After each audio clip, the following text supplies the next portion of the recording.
Hey guys, Super Rugby round 9 Friday games. Excuse the lighting and the location. I'm doing this at night after the games. It's 11:35 over here in New Zealand. The Rebels and Stormers have just finished playing. I'm off to Hamilton tomorrow, so I'm not going to have time to do the video in the morning as I normally would. Still, watch the games. And yeah, 240 plus. Scorelines from the victorious teams. The first one, Crusaders, always big time favourites for this one. 43 points to 17. Tries to Eno Havili, a penalty try of Reece Drummond and Jordan. A lot of tries from some quick backs. Ben Smith got one in his 150th game, and Josh Ioane got kind of one at a well, it was a bit of a consolation there towards the end. So, yeah, I mean, to be fair, a similar story with last week against the Brumbies for the Crusaders, in that they were down early. I mean, they led in the first try, and at one point the Highlanders were actually ahead 10-0, and that is how it was at halftime.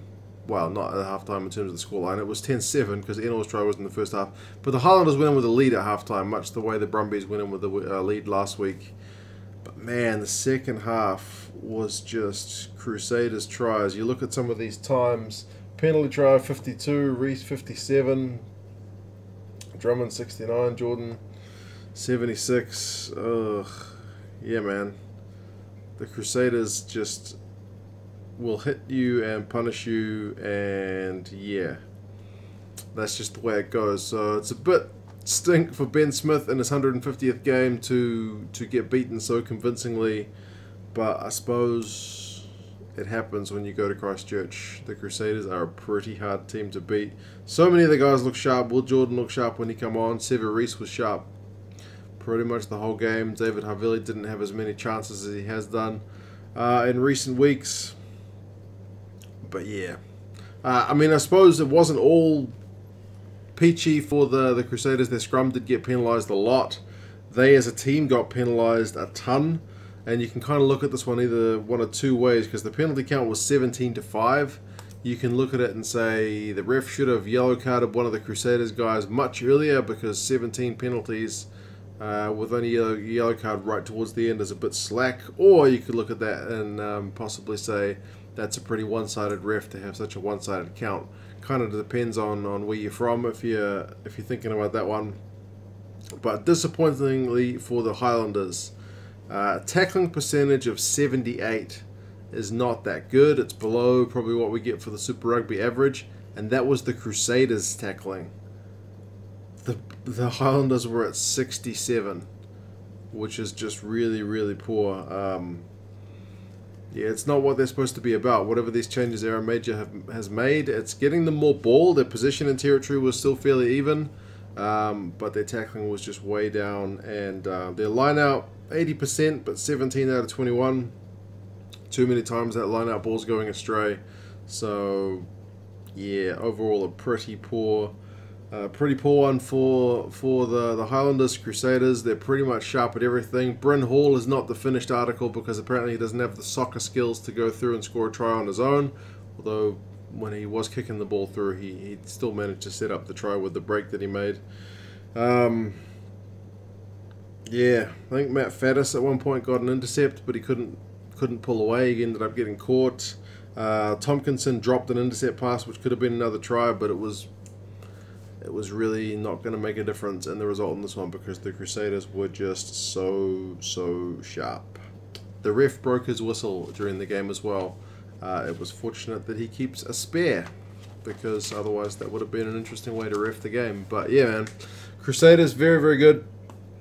Highlanders, bit disappointing that they couldn't at least push for more than one half, because the second half was just an absolute blowout.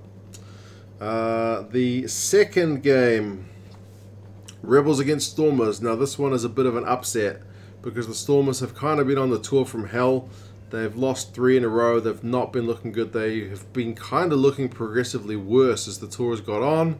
They've gone into this game without so many of the big guns. No Khaleesi, no Etzebeth, no Peter Steph Dutoy. and they've gone and got a victory, 41 points to 24, over the top team in the Aussie Conference. So the Rebels do not like playing South African teams. That is a thing.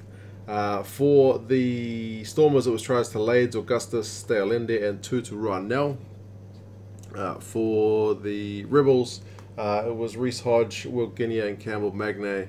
So, yeah, not a bonus point for the Stormers. They were one try short there, but at least they finished their tour with a victory. You might have thought last week was going to be the game where they were going to push for it, but they've saved their best game for last, apparently. Yeah, I actually forgot to check their stats. Give me 2 seconds.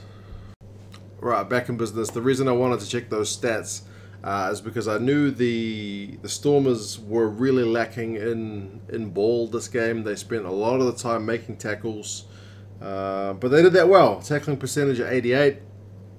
Very, very good numbers for them. They were defensively pretty sound, competing at the breakdown, getting scrum penalties, breakdown penalties, and they only had, well, not that much ball, because the Rebels had 68% possession and 74% territory across the course of the match. So the Stormers were having to do a lot of defending.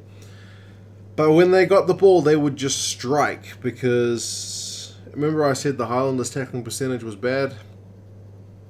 The Rebels actually dropped below 50%, 49% tackling percentage for that game. I don't know that I've ever seen it that low. And I've been making a lot of videos about rugby and a lot of videos on stats, and that is perhaps the lowest I've ever seen. That includes like the French tour of New Zealand and games where there was some like Italian games where they got walloped. I don't know that I've seen 49. That's pretty bad. Run meters also the Stormers, despite only having that little ball, still managed more run meters than the Rebels, 408 to the Rebels 369. So yeah, when the Stormers, who are not renowned for their try scoring this season, when the Stormers were able to get the ball, they were able to actually kind of cut through, and the Rebels' defensive patterns were not working. The Stormers even could have had another penalty, another try with Peterson having kind of stepped on the touchline on a big breakthrough. If he'd been kind of 6 inches to the left, that could have been a try as well. So yeah, this was kind of an unlikely result. For one, the Stormers to score so many points, the Rebels to not win the game. They were pretty hefty favourites for this one, I think 13-point favourites, and they've gotten pretty comfortably beaten there by the Stormers. So Dave Vessels with that Cape Town connection will be pretty disappointed with the effort from his guys. Defensively very poor. So yeah, lots to work on. As for me, I'm going to go to bed. It's now 11:44, so time for me to go to bed, get up tomorrow morning, and make my way to Hamilton to go and see the Blues play the Chiefs down there.